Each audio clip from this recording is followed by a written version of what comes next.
Okay, great. So this is a course on loop spaces, configuration spaces, and operads. So everyone seems to have different uh, different backgrounds. So I'm going to attempt to start from basics. I'll attempt to just assume people have taken Math 572. There'll be some days that will be very boring for people. I'll try to warn people, and they can, some more advanced students, might not want to attend or might want to secretly be playing video games during the lecture. Uh, that's that's fine. But hopefully today will be interesting for everyone. Okay, so the outline. I'm just going to talk about some logistics. Then, some planned topics for the course. The first topic is what I call space level Poincare duality. Uh, and so it's a theorem that generalizes, or that recovers classical Poincare duality, but it's a statement about two spaces being homotopy equivalent. So there'll be a space whose homotopy groups are homology. That's what I'm calling space level homology, and there'll be a space uh, whose homotopy groups are cohomology, and that's what I'm calling space level cohomology.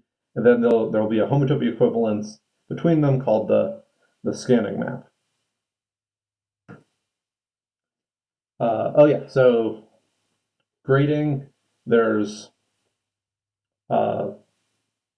there's no mandatory attendance, there's no mandatory assignments. At the end of the course, there'll be like optional final presentations. Possibly I'll give more details about that later. And at the end of these PDFs are some homework problems. If if you feel like doing them and emailing me, I will give you feedback, or you can show up to my office hours and talk about questions you didn't get, etc. If you feel like it, or not, it's completely up to you. Oh yeah, so there's the main course website. There's all these videos will be uploaded on YouTube. Manuel says this will crash, so maybe this video won't make it onto YouTube, uh, but we'll see. Seems like a bad feature if one of their two save options just completely doesn't work. But WebEx seems to have some bad features. Oh yeah, so if people have questions, I'm a big fan of uh, using Google Docs to communicate mathematics online, where both people can type, and so the Google Doc will be used possibly for in-class questions or office hours, or possibly no one will ever use it. But that's an option. I also have a document camera, um, for answering people's questions, etc. Office hours are Monday 3:30 to 4:30 on Skype, and also by appointment. Just email me. I'm pretty free. I'm not, like many of you, I'm not going anywhere. Um, yeah, my Skype name is there. Oh yeah, so here are some topics for the course. Um, you know, we'll hopefully cover these topics and more, but we'll see. So space. Is there a question or is it just an echo? I don't know. Okay. Uh, space level Poincare duality is the first topic. Uh, because look, Poincare duality is sort of the ending of 572. Like sometimes 572 gets there, and sometimes it ends just right before that. But I hope to give I'm going to give a proof of it that is sort of needlessly fancy. So this is not the standard first proof of Poincare duality that most people see, but I think it's an interesting proof. So if you've seen Poincare duality, hopefully this will still be interesting. And if you haven't seen Poincare duality, I will technically prove Poincare duality for you. Then we'll talk about like the stable homology of configuration spaces and homological stability for configuration spaces. We'll talk about operads in general, and especially EK operads, and the recognition principle, which gives you a criteria for identifying iterated loop spaces.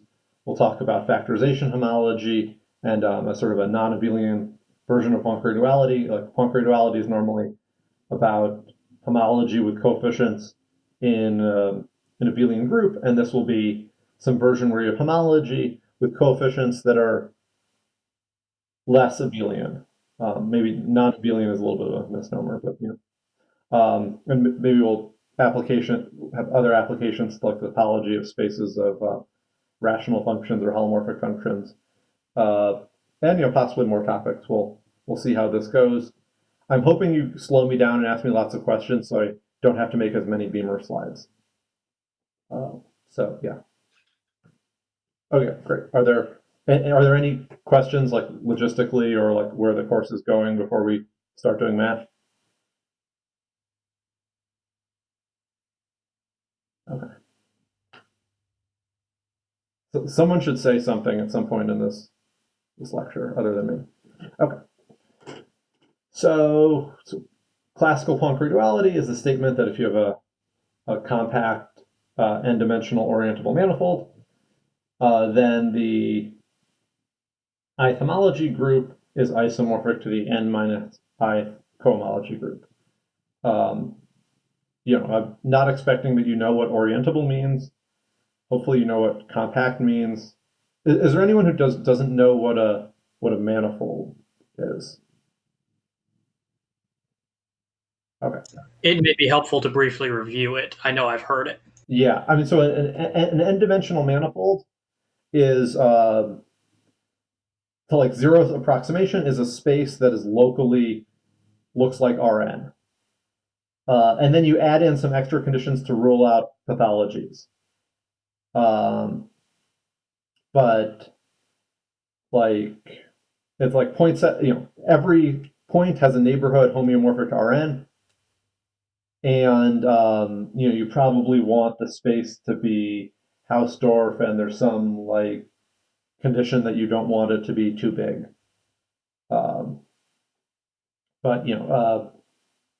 there's like the real line with a doubled origin is a space where every point has a neighborhood homeomorphic to Rn, but it's still not Hausdorff. So you should just think it's a space that locally looks like Rn. And cohomology is covered in 572 when everyone took it, right? To some extent. Hopefully. So I mean, first approximation. I mean, the cohomology is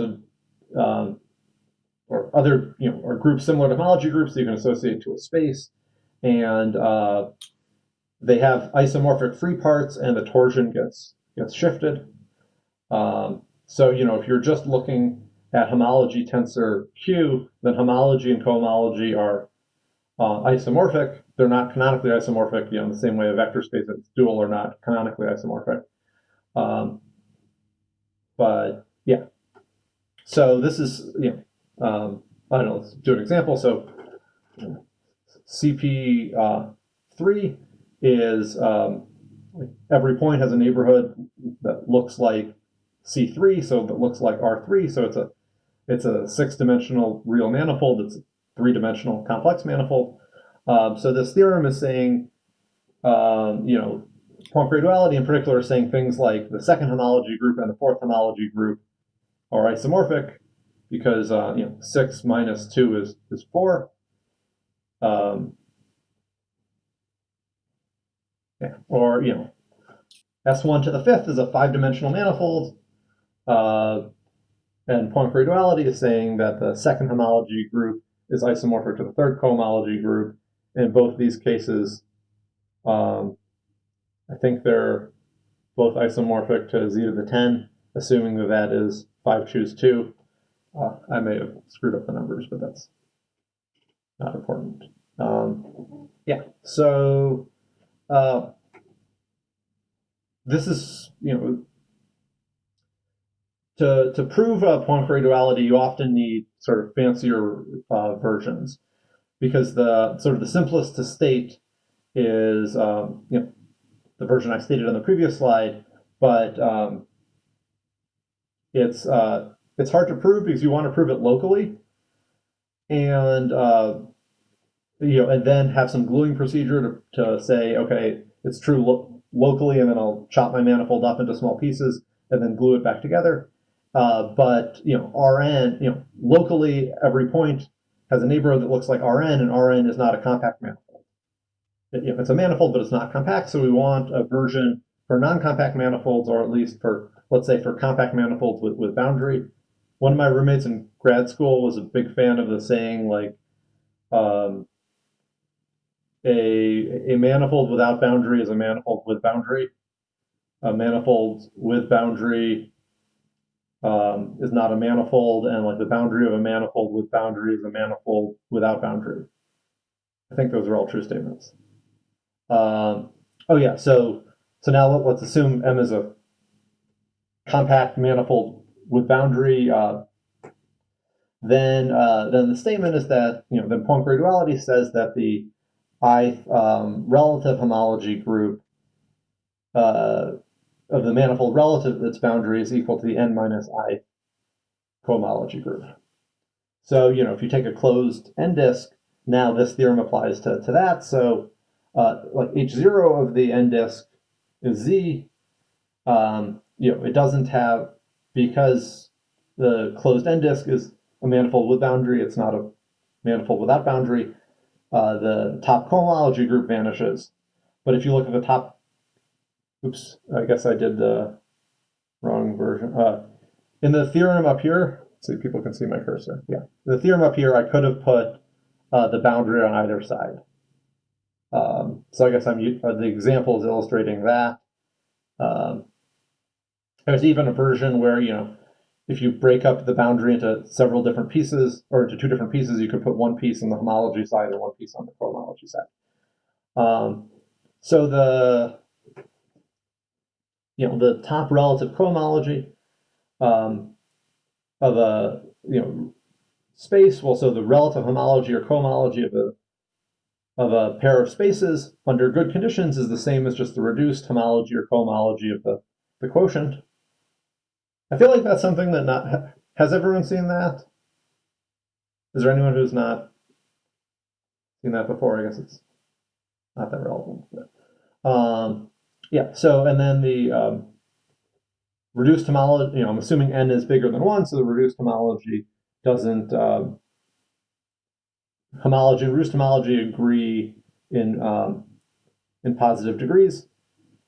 So we just get the disk mod its boundary is just an n sphere, and the top homology of an n sphere is Z. So in this, so the disk doesn't satisfy the version of Poincare duality from this slide because it doesn't satisfy the hypotheses. Oops, from this slide. But it does satisfy this version rel boundary.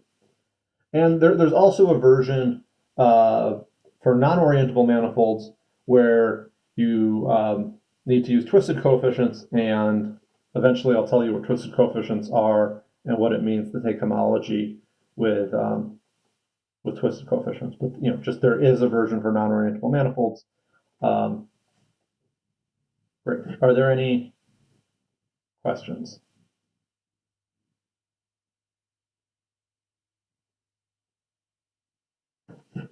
Okay, so the idea of how we're going to prove Poincare duality is the following. So we're first going to prove we're going to prove three theorems. So the first theorem is that given a space X, there's another space which I'm calling H sub X, with the property that the homotopy groups of H sub X are the homology of X. And I'll, oh yeah, so maybe I should have said this earlier, but well, I guess I sort of said this earlier, but in order to prove all these theorems about like configuration spaces and their generalizations, um, I'm going to have to, use material beyond 572, like theory of fibrations and simplicial sets, etc. And so, there'll be review days, and in particular, there'll be a review day or like I don't know if it's a review or just like, I'm going to teach you a subject by like stating a bunch of theorems and not proving anything. But, there'll be a background day on homotopy groups for people who aren't super familiar with homotopy groups. I should have added another pause, or maybe less pauses. Okay. So there's another theorem that says given a space, there's a space H sub n x with a property that the ith homology, the ith homotopy groups of this space are the same thing as the n minus ith cohomology groups of x. And then the version of Poincare duality that I'm going to prove is that there's a homotopy, that if M is a compact orientable n manifold, there's a homotopy equivalence between the space representing homology and the space representing like this shifted cohomology. So, the first two theorems apply are true for any topological space, maybe with reasonable point set topological assumptions. And then the last theorem uses that it's a manifold. Yeah, so this is the plan to prove Poincare duality, and this theorem here is what I'm calling space level Poincare duality. Okay, so let me just sort of review what homotopy groups are. So if you have a base space, Can I just clarify something with that last slide real quick? oh sure, yeah. So the first statement that your space is not indexed. The little h sub x is not indexed. Yeah, so there's this weird thing. One of them has a number, the other one doesn't have a number. And you said this holds for all spaces. You aren't like locally Euclidean or something for some dimension. Yeah, we can just say like for CW complexes or something. Yeah, for like cell complexes. So there's that n is for any n. Yeah. So the second theorem is a little bit different than the first theorem. You pick an n, and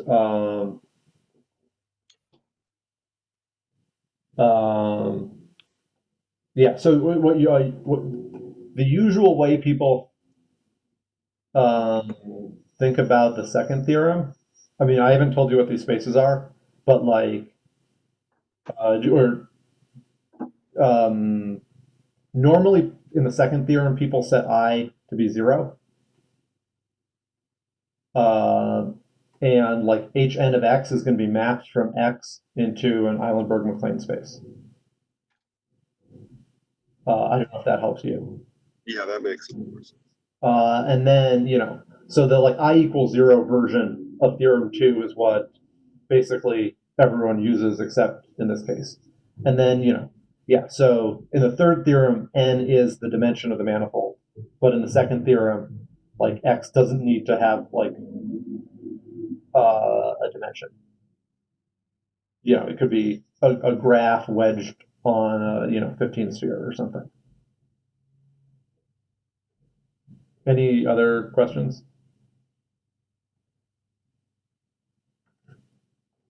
Okay, yeah. So homotopy groups. It's the set of base maps from a sphere. Pick your favorite base point in the sphere to your base topological space modulo homotopy. And so pi 0 of x is the set of path components of x. So in particular, pi 0 of x doesn't depend on base points. The other ones can depend on base points. Pi 1 of x is the fundamental group of x. Usually, or in situations that we care about, it won't depend on base points. So I'm dropping that from the notation, but technically it does depend on base points and definitely can depend on base points. So the pi 0 is just a set, like the set of path components of a space. Unless the space has algebraic structure, the set of path components won't have any algebraic structure, it'll just be a set. Whereas pi 1 of x is, definitely has a group structure. It's the fundamental group. You concatenate loops, and that gives you a group structure. A similar operation where you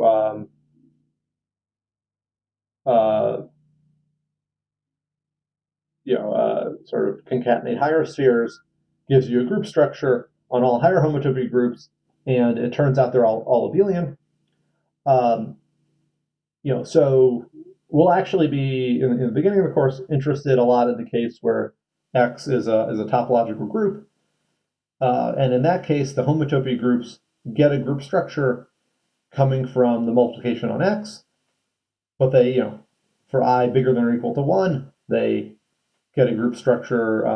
They always have a group structure coming from concatenating paths, or concatenating loops or higher spheres, and the two group structures agree. This is often called like the Ekman-Hilton argument. I think it's when I taught 571, I assigned this in the case I equals 1. But okay. So what is space level homology? So h of x is going to be the space whose homotopy groups are supposed to be the homology of x. So there are all sorts of so what are we going to take it to be? We're going to take it to be z of x, just which is my notation for the free abelian group on x. People who like polynomial rings don't like this notation, but I think sim x should be the notation for polynomial rings. Okay, sorry for that digression. Yeah, so let's say x is the cylinder. You should think of the free abelian group on x as configurations of points in x, each one labeled with a number, or with an integer. Let's say a non-zero integer. So this is a natural, this is, given a topological space X, you can view X just as a set, and then you can take the free abelian group, and you get a set. The next thing we're going to do is talk about what if X is a topology, what's a natural topology on Z of X.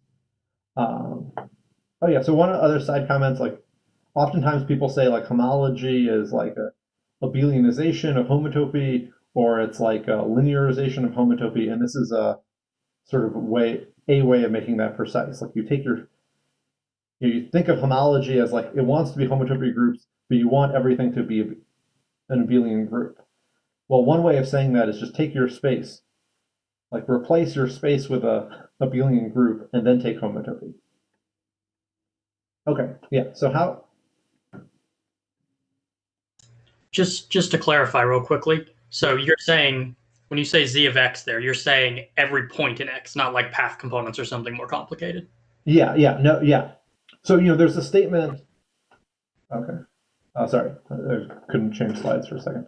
There's a statement that that h0 of x is the free abelian group on pi 0 of x. Right? H0 of x is, I'll just the annotate button. Oops. Why is it not? H0 of x is the free abelian group on pi 0 of x. I've run out of space. So this is, I don't know, some topological enhancement of that statement. Yeah, so I'm saying literally take the points of x, not path components of x, and take the free abelian group on that, give that a topology, and then take homotopy groups of that. That will be the homology of X. Hopefully that answers your question. Yeah, that's exactly what I was concerned that I was getting confused with. Yeah, so I mean, it's presumably you can deduce the statement about H0 and free abelian group on pi 0 X from the theorem we're going to prove. You know, from the theorem that this is whatever this space has homotopy groups the homology of X. Okay. Any other questions? Oh yeah. The main point of this course is for me to have fun with Microsoft Paint. Okay, so like maybe just talk a little bit about heuristically what the topology should be, and then I'll just write down a formula. So what do we want? Well, we want to view points as configurations, and they can move around, and by they can move around, I mean like that would be a continuous path. And if points collide, you add their labels. So in this picture, a point labeled by 1 collides with a point labeled by 3, and you get a point labeled by 4. And then if points are labeled by 0, you remove them.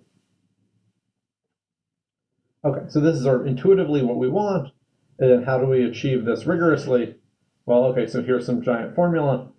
Yeah, so we're going to topologize it by just finding a space with a natural topology that surjects onto it. So, if you take x to the n cross z to the n, disjoint union over all n, that certainly surjects onto the free abelian group on X. And so that induces a topology. I guess I could have just said that. That might have been cleaner. But you can also, if you want to, you can in fact view z of x as just the quotient of this disjoint union of products by the following, the equivalence relation generated by the following things. So order doesn't matter.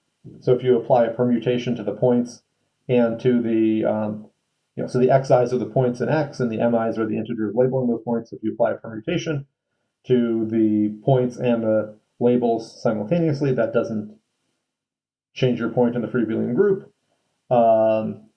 If x1 and x2 are on top of each other, then you add their labels. And if x1 is labeled by 0, you throw out x1. Okay. So you could topologize this disjoint union of products with just the disjoint union topology and the product topology, and view z as discrete.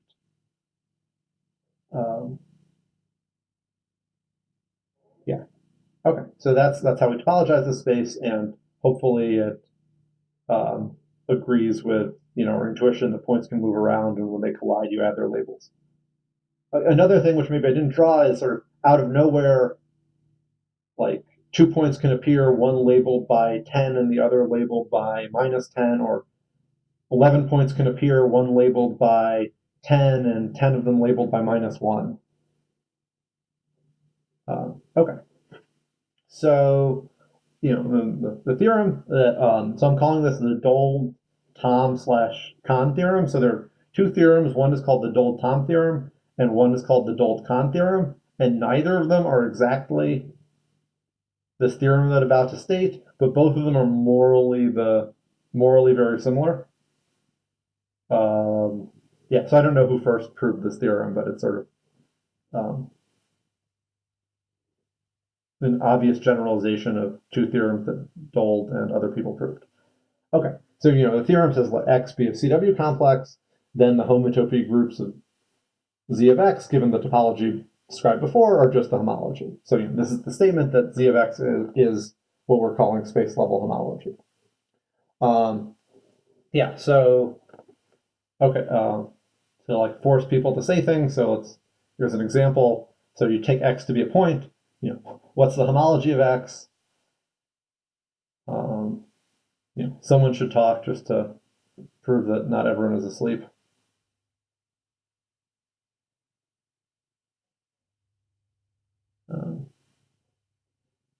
Maybe everyone's asleep. Okay. Yeah. The homology of a point is just z in degree 0. Hopefully people are just, can someone at least say, I didn't talk because like I knew it, but I didn't feel like it, to make me feel better? Personally, I'm recalling homology from 3 months ago after not using it. Okay, So yeah, so then let's, it's a good review. yeah, I mean, so, a point is a contractible space. So, yeah, it's good to slow down. I don't want to have to make that many slides. Yeah, so,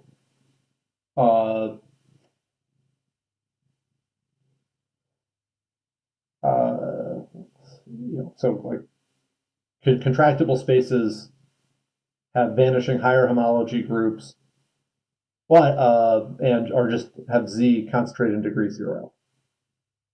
I mean, another way, I mean, I guess like the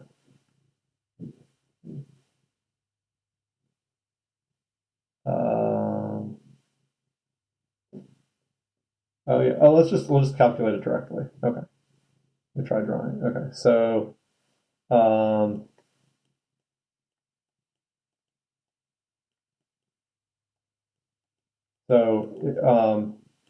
let's say you look at like singular chains on a point.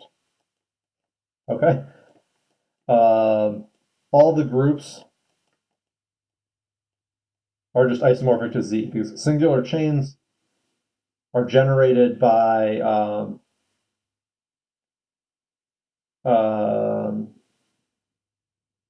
singular chains are the free abelian group on the set of maps from an n simplex into your space. So there's one map from a 0 simplex into your space. There's one map from 1 simplex into your space, etc. Because x is just a point. So, why? Cannot draw red dots on green. Oh, no. Okay. Need to hold it down longer. I don't know. Okay. So, and the boundary maps are the alternating sum of ways of like restricting the map to the boundary of the simplex.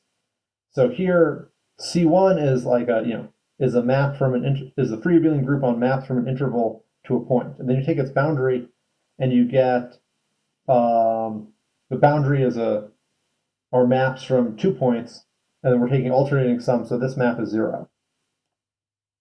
This map is going to be, I think it's 0, whatever. This map is going to be an ISO because it's an alternating sum of 3 maps, which are all the identity. And this map's going to be 0 again, etc. And then what's homology? You take kernel mod boundary. So I maybe I didn't draw quite enough, but when you take the kernel of when you take the kernel of this map is equal to the image of that map, so the homology here is 0. This map is injective, so the kernel is 0, etc. So you keep getting zeros, and then in this lowest degree, you would get a 0, except because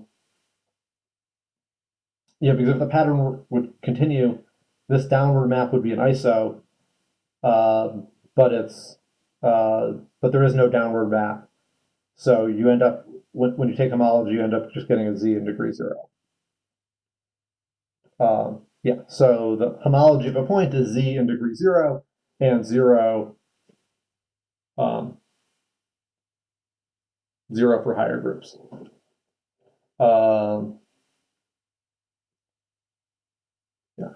Okay. And then what is z of x? Well, this as a space. Okay. Whatever. The answers are on the next slide. So z of x is when x to the point is just Z, and then the homotopy groups of, I think I meant to write Z of X here. The homotopy groups of Z of X are just, well, the homotopy groups of a point, the points are contractible, so you get 0 in higher degrees, and then you get pi 0 of Z is just Z. Okay, how does it work? Okay, how does WebEx work? Yeah.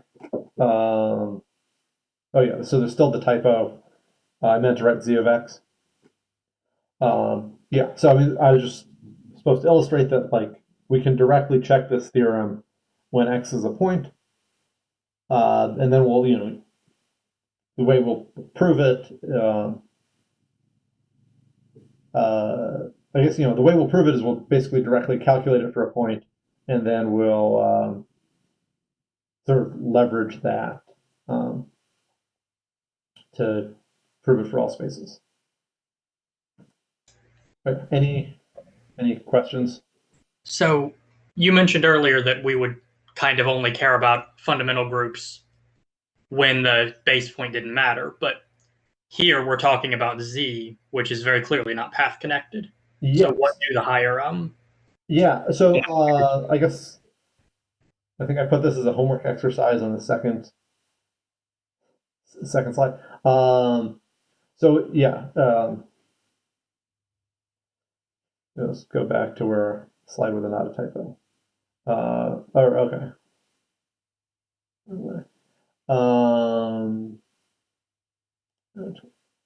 Yeah. So so you're saying okay, we're interested in pi I of Z of X, and you're like, hey, when X is a point, this thing is very much not connected, so it could depend on what connected component you pick.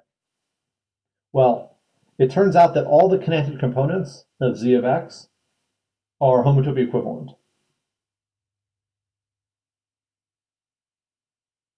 So in the example, when X is a point, Z of X is just Z, and all the connected components are a point. So if you take pi 15 of Z of X, it won't matter what base point you pick.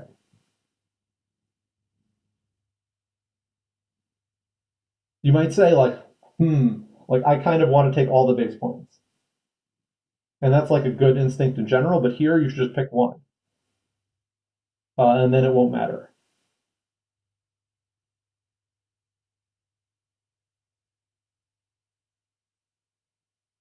Does that make sense? Yes, that makes sense. I'm willing to take that theorem for granted then. Yeah, and it's an elementary proof. I mean, whatever. People won't really be doing homework, so or the gist of the idea is, so I guess if you have a topological group, the homotopy groups don't depend, or if you have a topological group, all the connected components are homotopy equivalent. And the proof is just, hey, let's prove they're all equivalent to the identity component. All right. Okay. I'll just write this because why not? Yeah. So if G is a group,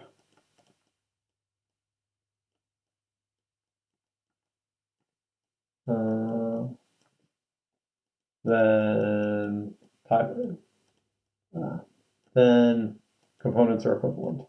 Oh, I got an idea. This is not working. Okay, then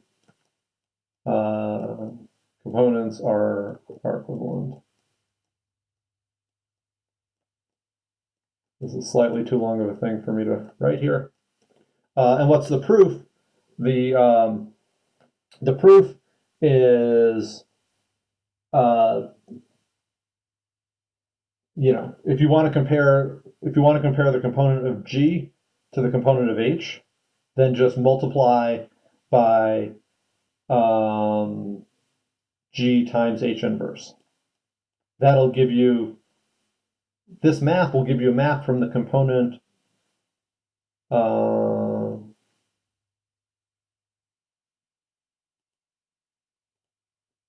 I want to say H times G inverse?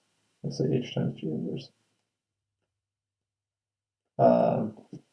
This will give you a map from the connected component of G to the connected component of H.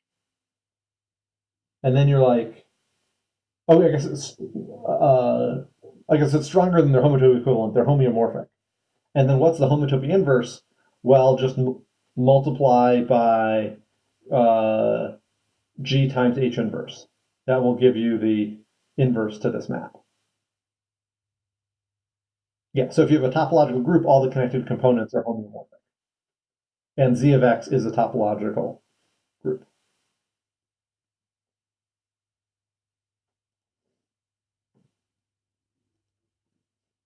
Okay.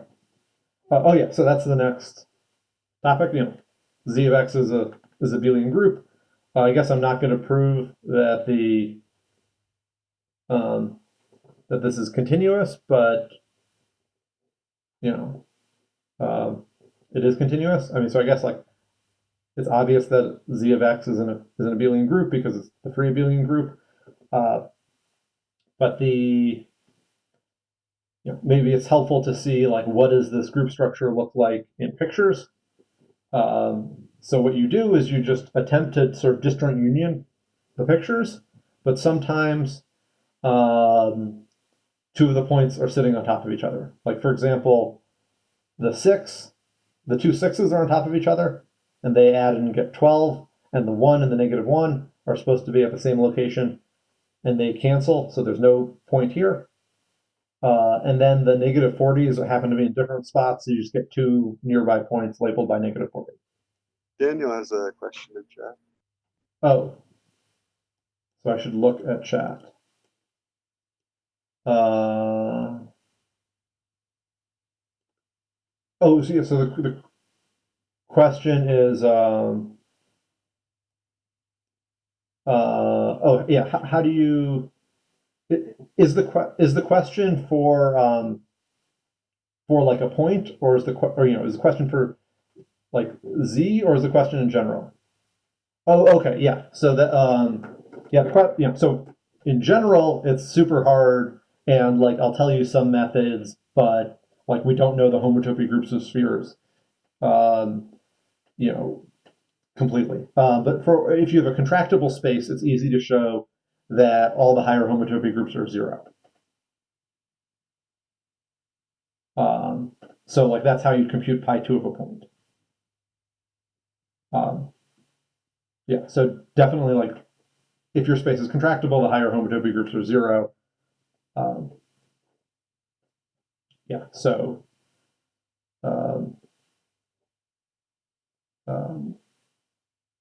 yeah, does that answer the question?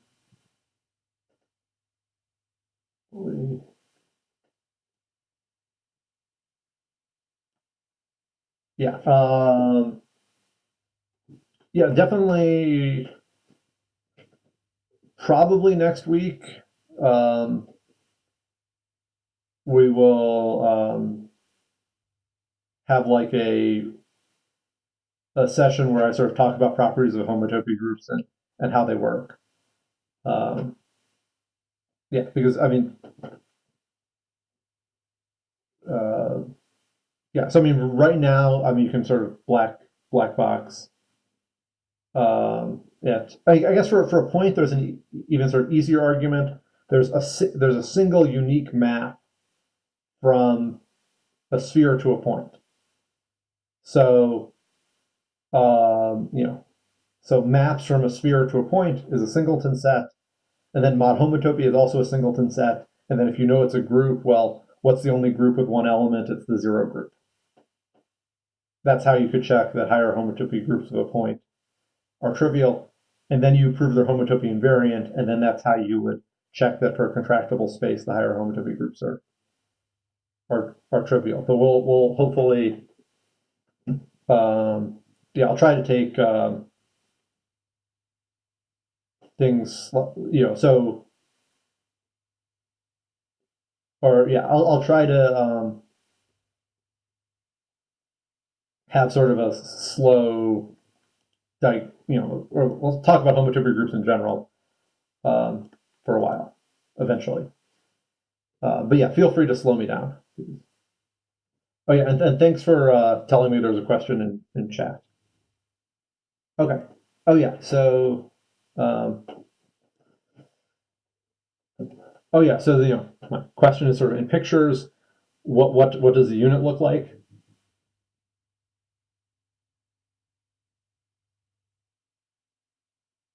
So I said this is an abelian group, and I drew a picture of what addition looks like, but anyone have a guess for in pictures, what does the unit look like? Just no points on the space? Yeah, just no points. Yeah, so I do this correctly. Yeah, yeah. So if you add no points in the space to something, you get the same thing. So I mean, if you think about it, for your abelian group on a set, the unit is the empty sum. This is the picture of the empty sum.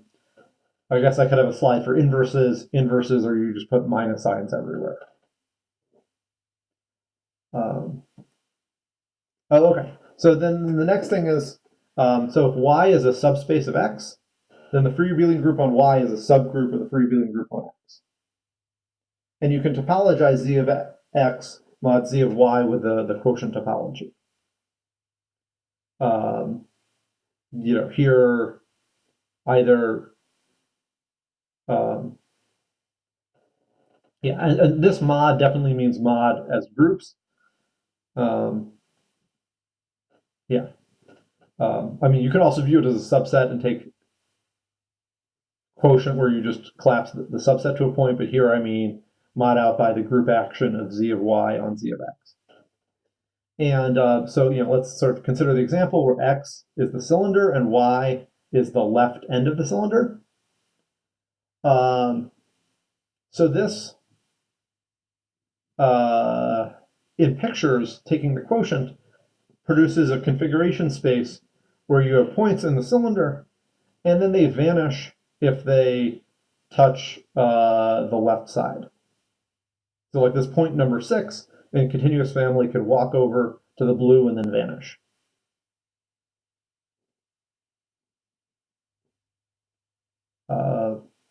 Yeah, because we're modding out by the equivalence relation that points are the same if they differ by addition by an element of Z of Y, and the configuration where you have a 6 in along the blue circle, a point labeled by 6 on the blue circle, or a point not, or no points on the blue circle, those two differ by addition by an element of Z of Y, just like point labeled by 6 in the circle. So, yeah, so the way I like to think of it is just you have a configuration space, but there are these regions where points sort of fall off the edge of the universe, or the points vanish if they go into these regions. And equivalently, in a continuous family, a bunch of garbage can appear out of the blue region and walk to the right.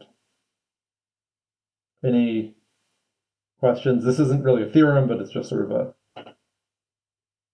way of thinking about a space. So I guess this is a broad question, but I'm still trying to wrap my head around what you mean when you say points are moving around or in a continuous family. Oh yeah, maybe I'm rigorously saying like there is a continuous map from the interval into this space that starts out, and that let's say at time t, the point labeled by 6 is distance, t away from the blue region, and at time 0, there is no point labeled by 6. Okay, yeah, that's exactly what I needed to hear. Thank you. Yeah, that's like a way of, yeah, and like I like pictures, as you can probably tell, but like, we should definitely like if I draw a picture, you have the right to be like, what does that picture actually mean in real math? And that's slow me down and cause me to make less paint slides or paint pictures. Great. Okay. So there's going to be there's a relative Dole-Tom-Kahn theorem that says that if X is a CW complex and Y is a sub-CW complex, then the homotopy groups of the free abelian group on X mod the free abelian group on Y is the same as the relative homology groups. And so even if so usually you start out being interested in homology, and then relative homology is sort of a useful computational tool. And so even if you don't care about relative homology, if you do care about homology, you sort of are sometimes forced to care about relative homology. So like when we're proving Poincare duality, in the beginning I said it's very useful to have a version for manifolds with boundary. So then we can sort of prove it locally and then glue things together.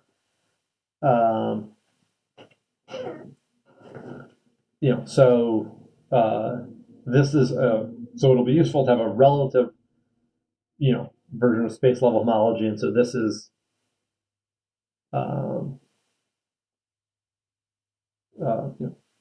this is the space whose homotopy groups are relative homology.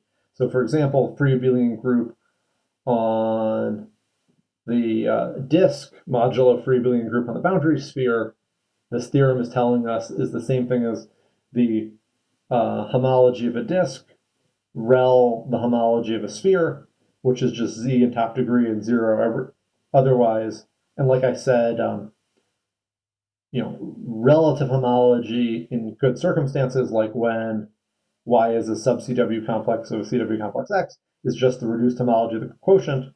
So these groups here are just the same thing as the reduced homology of the quotient, which is an n-sphere. So that's another way of seeing you get z in degree, in top degree, and 0 otherwise. This is supposed to just be an example of what the theorem is saying. I don't expect that you can compute this in elementary terms.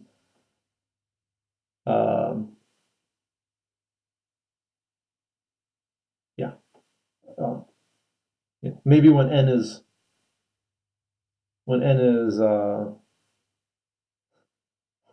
0, it's the previous example. If you interpret the -1 sphere as the empty set, which I think is the correct interpretation. When n is 1, maybe you can prove this like by hand without fancy ideas, but I think it could be reasonably hard even for n equals 1. Okay. Oh yeah, and any questions before we're going to move on to cohomology? Great. Oh yeah, so for spaces x and y, we'll let map xy be the space of continuous maps, topologize with a compact open topology. I probably remember the definition of the compact open topology, but it's a reasonable topology on the space of maps, and usually for the spaces we care about, a lot of the topologies will agree, especially up to homotopy. Hopefully people can hear my dog barking at the garbage truck. Okay. Yeah, so space level cohomology will be the set of maps from X into the free abelian group on a disk, rel and n-1 sphere. Oh yeah, is there a question? Okay, so you might be like, okay, this looks like some really weird space. For people who, let's say, have roughly know chapter 4 of Hatcher, they should sort of know this because the previous theorem tells us that, well, I don't know. For people who know what Eilenberg-MacLane spaces are, I'm saying, the Dole Tom Kahn, whatever theorem tells us that free abelian group on a disk mod a sphere is an Eilenberg-MacLane space and maps from an Eilenberg-MacLane space into, or maps into an Eilenberg-MacLane space with homotopy groups or cohomology. If you don't know what any of those words mean, like that is a large part of what this course is about, is explaining that to you. Yeah, and then space level Poincare duality. Oh, sorry, no, it's not space level Poincare duality. Yeah, so then this is statement is that this is space level cohomology. The homotopy groups of this mapping space are just the cohomology of x shifted by n. Yeah, any questions?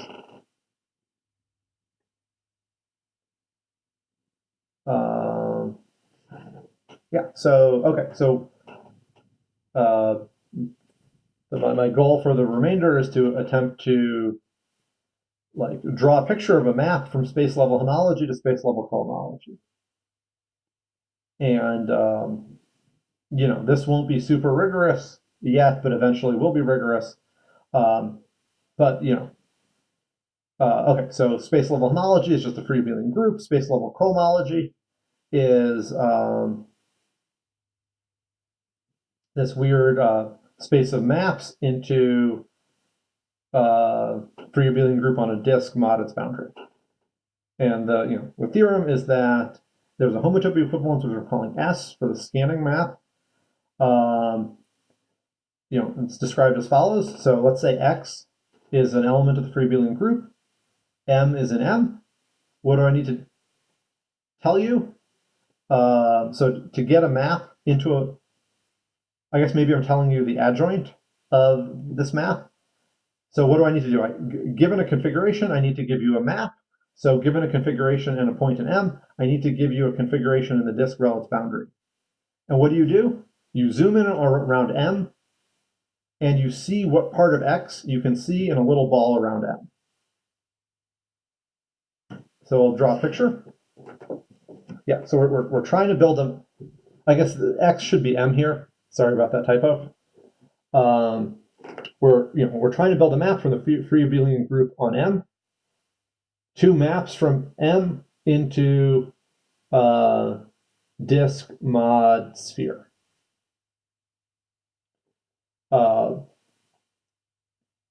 So what do we need to do? We need, given a point in M and an element of the free abelian group on M, I need to give you an element of free abelian group on the disk rel its boundary sphere. So what do? I just pick a continuous way of picking a little ball around M, and I just intersect my configuration with that. Yeah, so questions like, why does M need to be a manifold in Poincare duality? Well, because I want a neighborhood around each point that looks like a little ball. Why, next question, why does it land rel in free abelian group on disk rel Sn minus 1? Well, if we were to move this point M, well, let me start drawing pictures. Okay, so that's this ball. Then let's say M were to move over to that region.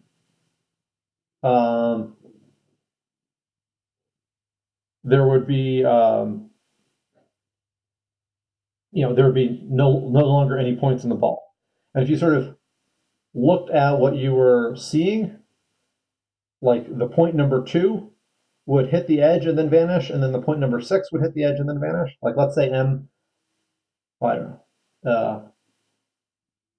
I'm happy to draw paint pictures. I don't really know how to animate things in a reasonable amount of time. Someone should probably say, like, I don't understand what's going on. Like, so when we were talking about defining S, you say given a point M, yeah, give us a region around it. Is that just an existence statement? Or how do we know how far out to go? Because I could draw a smaller shape that doesn't include 6 and -2 in that picture. Yeah. So one thing to say is this map S is not is going to be unique up to homotopy, but there won't be a unique choice. So you just come up with your favorite way of continuously picking a ball around each point in M.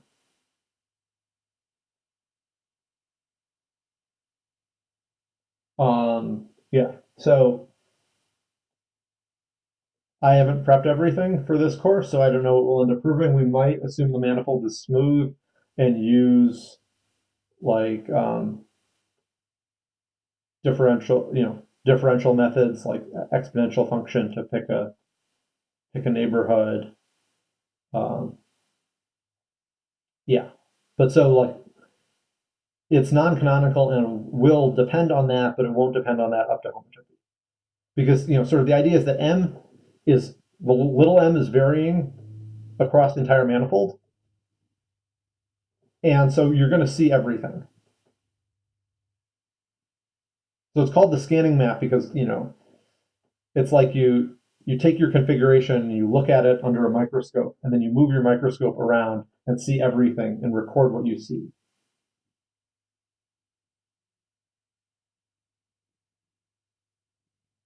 And so it's sort of a locality theorem because it's saying we can recover this configuration space by just recording all the local data of everything we see in like all possible like places for us to put our microscope. Another comment is you need the manifold to be orientable because which I've not defined, but there's I guess I'm going to assume the manifolds are smooth, even though not probably even though it's not strictly necessary. I don't know. Well, I'll see when I get to actually proving this. Oh yeah. So why do we need the manifold to be orientable? Well, I was saying being a manifold means every point has a neighborhood that looks like a disk.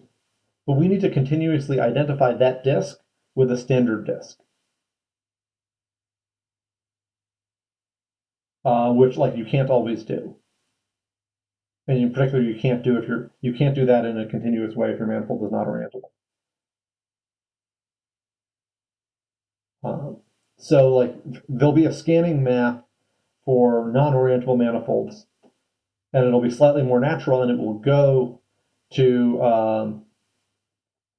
I don't know if you don't know what a bundle is or sections of a bundle, don't worry, but it'll go to like sections of a bundle where the disk sort of depends on your point in the manifold, and it sort of twists along as you move. And then later, then the statement will be that that bundle is trivial when the manifold is orientable.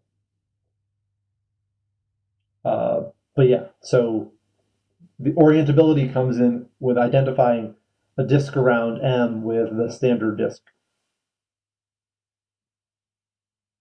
Jeremy, can I say something? Sure. I mean, just in order to have maybe a picture for a representative of this homotopy class of maps. For example, if your manifold is smooth, you could fix a metric, right? Yeah. And then take a small epsilon and fix that to be your little balls. Yeah. And So you just what probably we'll do is say we'll pick a metric, and then you pick an epsilon smaller than the injectivity radius, and then use the exponential right. map. Yeah. Yeah, but like I think it is true that some people don't know what the tangent bundle is or a Riemannian metric. So yeah, so we'll see how this course goes, and there'll be a lot of like I'm going to summarize like 2 weeks of some other course in half an hour. Hopefully it's okay. Yeah. So maybe part of you should state that a claim will be that you can define such a map such a homotopy class of maps. Yeah. Yeah, I don't know what did I claim. I'm just saying that if Yeah. you haven't seen this for the first time, it's not, the picture for this map is not clear, right? Like, Yeah, it's not clear that this works. It's not clear that you can do this continuously. yeah, exactly. And like That- it, That's part of a claim that you will prove. there's something in the chat. So for M in the picture, what's the image of S? Sorry, let me read this one. Of S. So let me just see if I'm answering the question from chat. So I'm saying that, yeah, you take S, you evaluate it on X, and then, that's a map. You evaluate that map on M. The image is the 0.6 and -2, which I'm viewing as a configuration of a point in the disk modulo the boundary. Does that answer the question? Like this lives in here, the whole configuration lives in here, and then we should be able to produce something in here, which is this picture. Okay, yeah. Are there any other questions? And also, sorry if I cut you off, Manuel. If you have anything else to say, feel free to No, that say. was just it. It's that you will prove that this map exists and it's well defined and it works, etc. Etc. Hopefully, Yeah. Okay. that's the goal. Great. I think the next slide is just homework. Oh, one more thing. So you keep saying the word configuration. What specifically do you mean when you use that word? Yeah. So.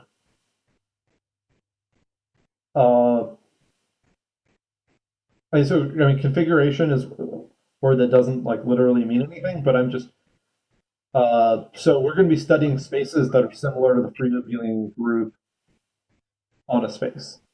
So we'll be thinking about various things that are like particles in a space, possibly with decorations, possibly with some conditions. Okay. Yeah. So this theorem will generalize in lots of different ways. You can replace the labels with labels in any abelian group, and you get a theorem. You can assume that the points are unlabeled and that points are distinct and can't collide.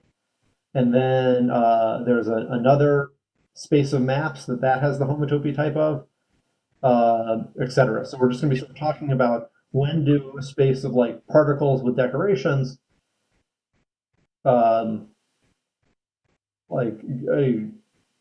when does that give you a model of a space of maps between two topological spaces? Will be a theme of this course. And so, like the particle space will be the configuration space, and the other space will be the mapping space. But and so we're starting out with something that's probably the easiest example, but also is like the next topic in 572, kind of, except there, usually you don't get this proof of Poincare duality. Any other questions? And I'll stop recording, and then people can say that's it. Thanks.